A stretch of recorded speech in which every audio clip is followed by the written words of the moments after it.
And thank you to everybody who brought donations today. As you see, we got a pretty massive haul for our little pantry.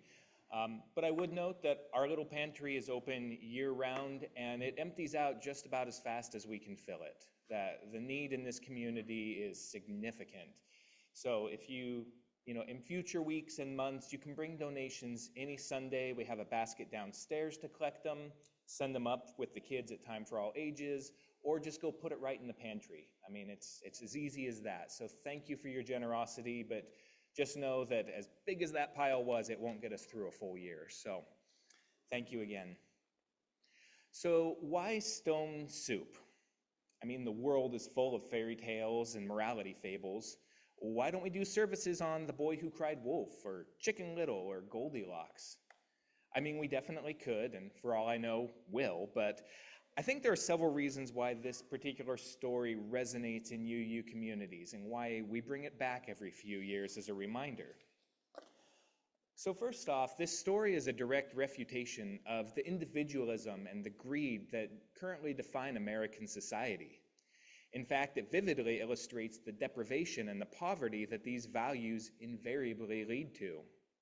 And then it contrasts them with the abundance that results from generosity and shared prosperity. No single villager had the means to make a soup, but the village as a whole did. Similarly, I couldn't have built this church in a lifetime by myself. Likely neither could any one of us, but together we did. True wealth is only ever found in community. And this story reminds us that the perception of scarcity can deprive us even more than actual scarcity. That will be better served by communal care than by self-care. And this is a lesson that bears repeating, especially since we're inundated every day with marketing messages that want to tell us just the opposite. After all, isolated, selfish, distrusting people make excellent consumers. But people who instead rely on one another, they make a community. Second, this story illustrates a concept I preached about here last year, namely that generosity isn't a one-way street. There's both giving and receiving, those willing to bear gifts and those willing to accept them. In this story, the village was not fed by the villagers' charity or abundance. I mean, can you imagine what a lousy story it'd be if the traveler just brought a whole cartload of food in and handed it out? We wouldn't talk about that. No, the village was fed by the traveler's hunger and by her need. The act of bringing together needs and gifts is what forges the bonds of community. Both are essential.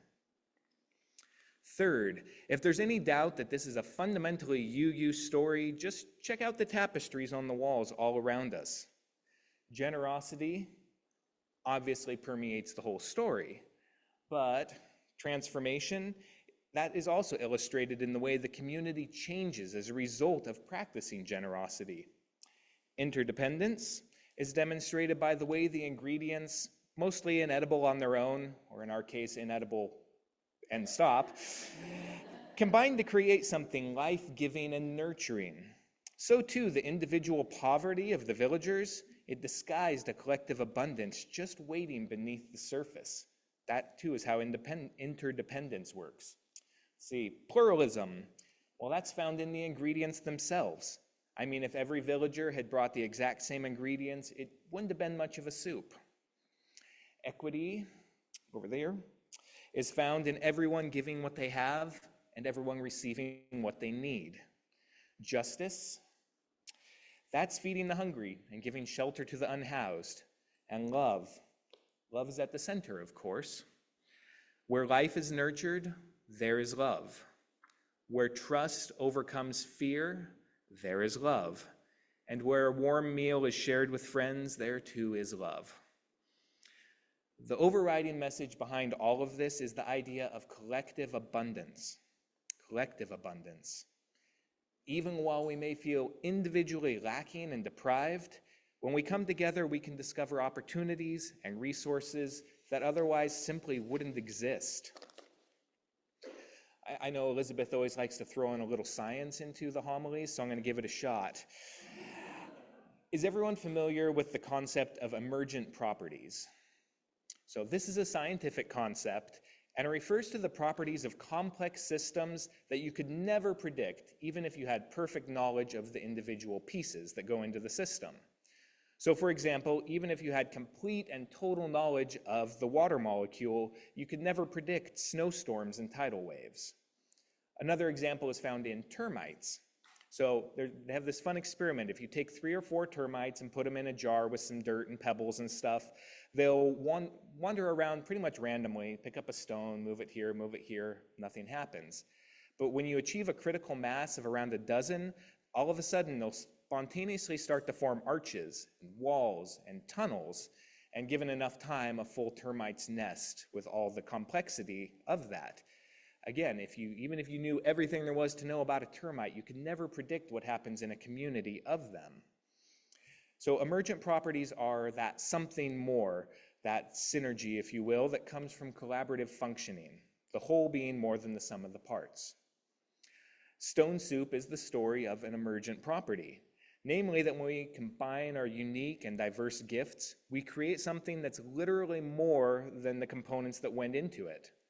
In fact, you could argue that every gift of human civilization and culture reflects this kind of emergence. Stone soup is the story of the abundance that ensues when we give up some of our individual greed and give it to the collective good. The essence of our American culture today, more like your responsibility, is why in many ways our culture doesn't really function as a culture anymore. Instead of working together to build safer communities, we buy private security systems. Instead of investing in safer, cheaper, greener public transportation, we spend mind-boggling sums of time, money, and lost lives on private car ownership. Even as people are driven to bankruptcy and death by exorbitant medical bills, many still see universal health care as the bigger threat. Imagine the public parks we'd have if we combined all the resources we now invest in private yards. Or the libraries we'd have if we combined all the money we now spend on books, music, movies, and magazines for ourselves alone. Or how open and expansive the whole world would feel if we shared the land instead of fencing ourselves into nice little rectangles. And the same thing for private pools, home theaters, home gyms, the 1,000 other ways we choose ownership and control over community. Right down to the socializing on our phones while we're ignoring the people around us who are also socializing on their phones. Is it any wonder we have an epidemic of loneliness when we spend every waking hour trying to be self-sufficient? So let that go. Our individualistic culture tries to boil us all down to sellers and consumers, but profit is a sorry substitute for community. Moreover, the wastefulness of every person needing to own one of everything, it deprives us of the fruits of our material abundance, even as we bear the environmental and social costs in full. In the days to come, there will definitely be times when we each feel completely empty, when we feel like we just don't have enough hope, enough love, or enough kindness to share. Those are the times when we need to give the most. When we cling to what we have, it's never enough. But if we all give what little we have, we'll all have what we need. When times of scarcity and deprivation inevitably arrive, please gather what little you have and bring it here, that we may all leave more full than when we came.